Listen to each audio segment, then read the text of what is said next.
C'est pas la fierté, c'est plutôt l'émotion, l'accompagnement de son enfant sur son chemin d'être un adulte juif israélien responsable.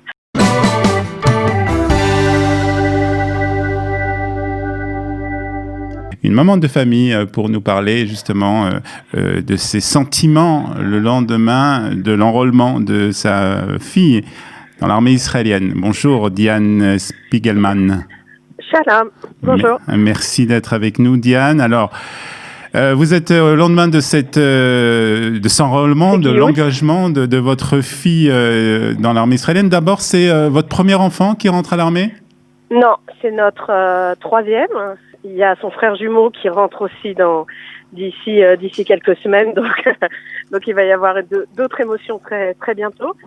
Par contre, ce qui est intéressant, c'est que c'est la première fille de notre famille élargie. Voilà, j'ai mon frère qui a fait son alia il y a 35 ans en Israël, et donc voilà, il y a tous les Olim depuis 35 ans. C'est la première fille et la première petite fille, arrière petite fille aussi, non pas arrière petite fille mais petite fille qui choisit de s'engager.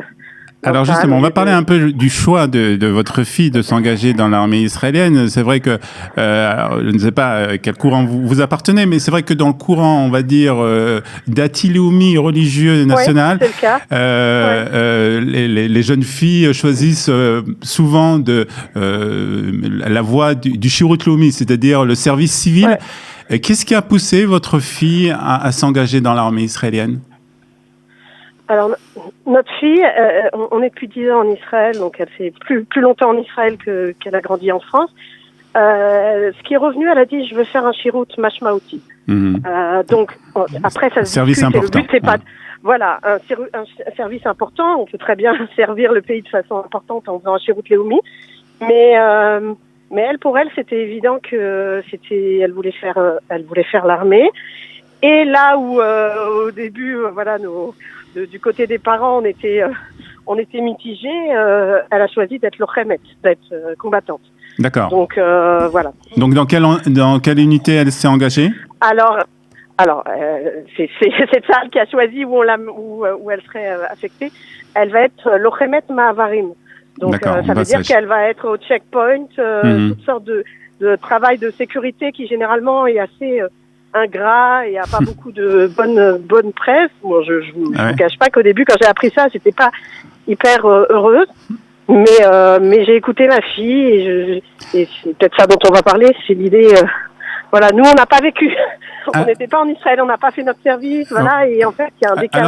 Alors justement, quand votre fille est venue avec sa décision, je suppose que vous avez dû en parler ensemble, avec toute la famille, avec votre mari aussi, de cette décision de s'engager ou bien dans l'armée ou bien en Shirut Leumi. Comment s'est passée cette discussion ? Est-ce que vous vouliez plus particulièrement qu'elle aille au Shirut Leumi, au service civil, que vous étiez un peu réticent par rapport à l'armée ? Non, alors je vais vous expliquer. Avant qu'on fasse l'ALIA, quand je voyais le service des filles, parce que voilà, nos enfants étaient en école juive, pour pas la nommer, à Lucien de Hirsch à Paris, donc voilà, c'est une suite des choses qu'on va en Israël et qu'on sert le pays. Voilà, je voyais plutôt le service comme le service pour les filles comme le Shirut Leumi. Et depuis que je suis en Israël, de par voilà, depuis 10 ans que je vois toutes sortes de proches qui s'engagent ou pas, c'est devenu évident pour moi que si ma fille choisissait de s'engager dans Tsahal plutôt que de choisir voilà, un travail dans le Shirut Leumi qui est plus dans la vie sociale, ça avait un sens. Voilà, j'ai pas essayé de la convaincre que Shirut Leumi c'était mieux pour elle. Et parce que je crois qu'en fait ce qu'on a appris dans ces 10 ans d'Alia en ayant élevé nos trois aînés, on les a plus élevés en France, on a grâce à Dieu 6 enfants. Et les 3 plus petits étaient d'âge préscolaire quand on a fait notre Alia. En fait, les jeunes ici, quand ils arrivent à l'âge de 18 ans, il y a toute une conscience, une responsabilité, ma fille Naomi qui vient de s'engager, là, elle était aussi madricha en Tsofim Datim. Il y a vraiment tout un processus de responsabilité personnelle et individuelle qui, en fait, pour moi, c'était un découlement. Ça découlait de façon logique. C'était logique. Elle veuille faire l'armée. Maintenant, j'aurais préféré quelque chose de plus pépère, mais ça n'a pas été son choix. Donc, vous avez quand même respecté son choix, mais je voudrais quand même vous demander. Vous s'est engagé hier, donc je suppose que vous l'avez accompagné dans cette étape. Est-ce que vous ne nous l'avez pas dit, mais je crois que vous avez déjà des garçons qui se sont engagés dans l'armée auparavant. Est-ce que le sentiment hier était différent des sentiments lorsque vos garçons se sont engagés? Oui et non. Oui et non. Comme vous dites, on a déjà deux fils qui sont entrés dans l'armée. Et, pour le premier, il était parachutiste, Atsuketan, etc. Donc on a vécu toutes les ce qu'on craint quand son enfant rentre à l'armée, etc. Mais à la limite, le côté peur d'avoir des enfants qui sont en danger et tout ça, j'ai décidé de le mettre de côté parce que je pense que c'est pas ce qu'il y a à propos. Au niveau de l'émotion, est-ce que l'émotion était différente parce que c'est ma fille?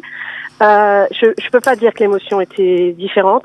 Je suis juste et j'étais émue que ça soit la première qui décide de faire ça. Et quand elle m'a dit, comme vous l'avez dit, j'ai essayé de la convaincre en lui disant, mais voilà, si tu travailles, on lui avait proposé des sélections dans Modine, dans les renseignements, etc. Moi, personnellement, ce qui me convenait tout à fait. Elle m'a dit, maman, j'ai besoin de faire quelque chose qui ait plus de sens. Et pour moi, c'est ça. Et donc j'ai écouté, je lui ai parlé de mes craintes. Oui, c'est ma guiche, c'est ma façon.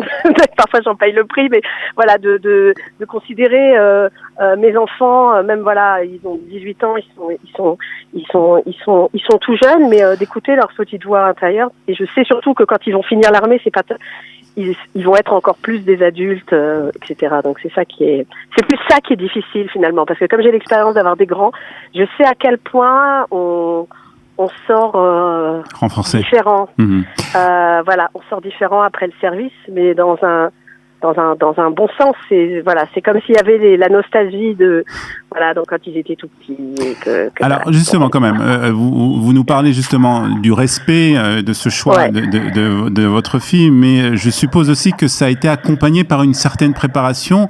Je suppose que votre fille a été dans un système, on va dire, scolaire, religieux, ou je ne sais pas si c'était un endroit qui était mixte, mais en tout cas, elle va en tout cas maintenant découvrir le monde de la mixité avec des soldats qui vont être avec eux, puisque je suppose que c'est des unités qui sont avec des soldats. Aussi, De quelle manière on prépare ces enfants? De quelle manière vous avez préparé votre fille? Écoutez, ma fille, elle était déjà Haute-Sophie, Batim, ça ressemble un petit peu pour les auditeurs un peu aux EI français où c'est mélangé garçon-fille. Mais on voit pas non plus le mal partout, etc. Donc je pense que il y a une conscience collective et une éducation c'est pas juste parler à son enfant en lui disant attention à l'armée, il va peut-être se passer des choses, etc. Ma fille, ça fait, comme je vous dis, de par l'éducation à la maison globale, aussi l'éducation à l'école, au mouvement de jeunesse. On leur apprend des repères, de savoir qu'est-ce qui semble être un comportement normal et qui l'est pas. Bien sûr, il y a aucune garantie de rien. Mais j'ai pas parlé. Je vous dis vraiment la vérité. J'ai déjà eu à nombreuses reprises des questions sur ces sujets avec les enfants.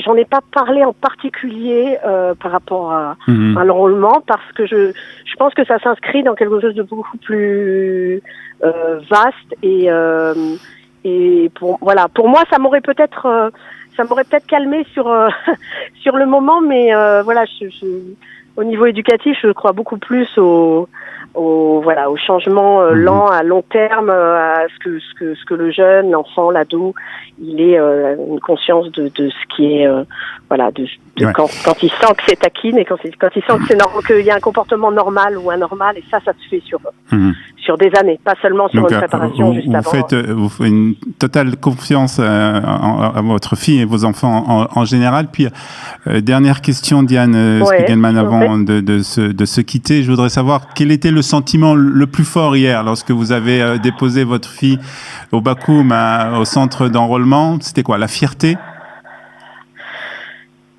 Non, c'est pas la fierté. Moi, je suis... c'est pas la fierté, c'est plutôt l'émotion, l'accompagnement de son enfant sur son chemin d'être un adulte juif israélien responsable. La fierté, ça rapporterait les choses à moi, effectivement.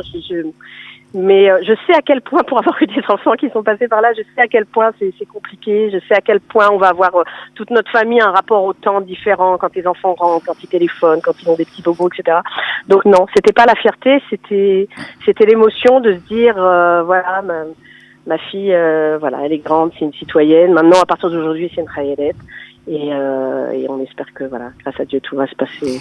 Bon, en tout cas, c'est ce qu'on vous souhaite. On souhaite un bon service, un bon shirout à votre fille Naomi. Et merci d'avoir partagé avec nous ce moment, Diane Spiegelman. Merci d'avoir été ce matin avec nous sur Studio Kalita.